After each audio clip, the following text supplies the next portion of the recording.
Pemeriksaan terhadap Roy Suryo hari ini merupakan yang pertama setelah kasus naik ke penyidikan. Jelang pemeriksaan, Roy Suryo mengatakan tidak membawa apapun. Roy Suryo menuding pelaporan terhadap dirinya keliru. Dan berikut pernyataan dari kuasa hukum Roy Suryo.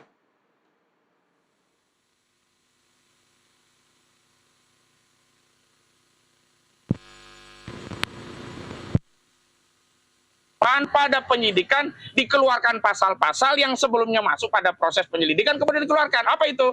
Yang pertama ini kan kasusnya 311, 310 KUHP dan 27A yang berkaitan dengan fitnah dan pencemaran. Tapi tiba-tiba dimasukkan ada pasal 35 dan 32 Undang-Undang ITE yang ancamannya 12 tahun dan 8 tahun begitu. Ya, yang kedua, bukan diseludupkan, justru dikeluarkan sebelumnya laporan dari yang awalnya katanya Pradi Bersatu, begitu SPDP tidak ada itu pelapor atas nama Pradi Bersatu, yang ada hanya lecumanan.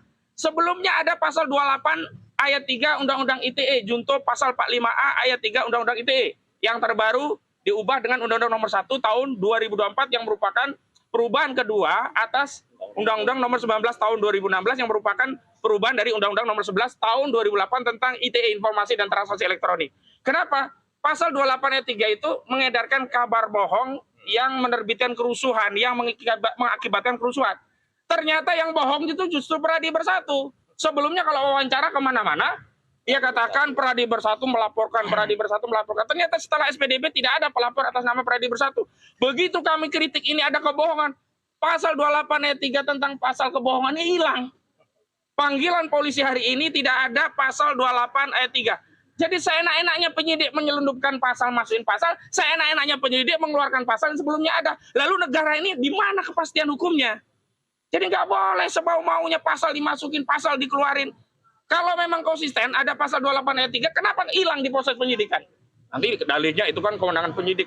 Nggak bisa ya, kewenangan itu ada batasan. Kalau sejak awal pasalnya apa itu konsisten. Dan harusnya kalau memang pasalnya 310, 311 dan 27A tentang pencemaran dan fitnah, nggak relevan, nggak boleh diterima pasal 35. Dan disitulah ya ada intensi yang jahat dari pelapor yakni Saudara Joko Widodo, ingin ya agar orang yang tersangka dengan status walaupun pencemaran karena ada pasal 35-nya, itu bisa ditahan. Walaupun nanti di pengadilan nggak terbukti 35-nya, yang penting dalam proses penyidikan bisa untuk nahan. Ini jahat ini. Dan hukum kita ini nggak boleh seperti itu. Tangkap duluan, tahan duluan, putusan urusan belakangan. Terbukti dalam kasus Gus Nur, itu kan sebelumnya muncul 156A KUHP. Karena apa? Ya, mubahalah itu dianggap penistaan agama. Masuk 156A KUHP. Kedua, kabar bohong. Ketiga, delik sara. Ujung-ujungnya apa? Kabar bohongnya nggak terbukti. 156A tentang penodaan nggak terbukti. Yang terbukti hanya 28A. Itu pun sampai hari ini ya, apakah nggak boleh kita ya menyampaikan pendapat yang konsekuensinya itu memang benci? Kita benci kebohongan. Apa nggak boleh benci kebohongan? Kita benci orang tukang bohong. Apa nggak boleh benci tukang bohong? Hak masyarakat kalau mencintai keadilan dan membenci kebohongan. Hak masyarakat kalau mencintai kejujuran, termasuk orang yang membawa kejujuran, dan membenci orang yang tidak pernah jujur, orang yang berulang kali bohong. Jadi sekali lagi saya ingin tegaskan kepada penyidik Polda Metro Jaya, profesional. Dan salah satu indikator profesionalnya hari ini adalah tidak boleh ada pemeriksaan yang melebihi batas-batas yang kemudian itu tidak dianggap wajar. Yang wajar itu ya sampai maghrib lah. Karena Pak Roy, Pak Rizal, juga Bu Kurnia itu punya keluarga. Nah yang terakhir, saya mau informasikan hari ini pemeriksaannya ada 3 klien kami. Pertama Pak Roy Suryo. Ini adalah pemeriksaan yang pertama di tingkat penyidikan. Sebelumnya sudah pernah diperiksa di tingkat penyelidikan. Yang kedua, Kurnia Triroyani. Yang ketiga, Bung Rizal Fadilah. Kalau Pak Roy ini akademisi, peneliti, Bu Kurnia ini advokat, yang ketiga Pak Rizal Fadilah ini aktivis. Jadi ada 3 genre ya hari ini yang diperiksa. Dan saya mau tegaskan khusus Bu Kurnia, ini sebenarnya ngaco laporan ini.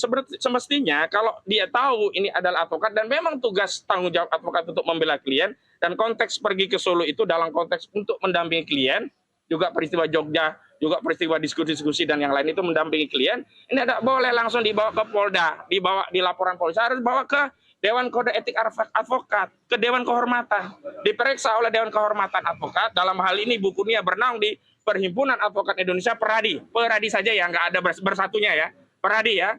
Ya itu harus diteliti dulu apakah ini bagian dari tugas dan fungsi sebagai advokat yang menjalankan tugasnya dalam rangka untuk melaksanakan kuasa yang diperoleh dari klien, atau memang ini keluar dari itu. Kalau memang itu bagian dari tugas fungsi advokat, nggak bisa dipanggil oleh penyidik. Ini kita sesama penegak hukum, nggak boleh dong offset penyidik manggil advokat. Nanti advokat manggil penyidik kan nggak boleh juga. Jadi semua harus menghormati koridor hukum sebagai bagian dari catur wangsa. Penegak hukum, advokat penegak hukum, jaksa penegak hukum, penyidik penegak hukum, hakim pun penegak hukum gitu. Dan terakhir memang saya mau tegaskan ini berkaitan masih lagi-lagi berkaitan dengan satu peristiwa yang dikatakan ada dugaan tindak pidana, yaitu peristiwa pada 22 Januari 2025.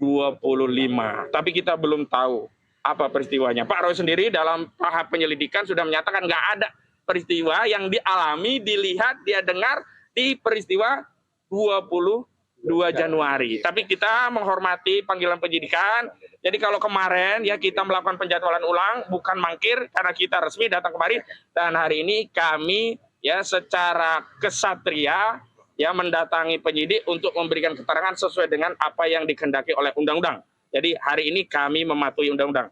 Untuk itu dari Pak Roy Suryo silakan untuk menyampaikan statementnya sebelum pemeriksaan. Silakan Pak Roy. Assalamualaikum warahmatullahi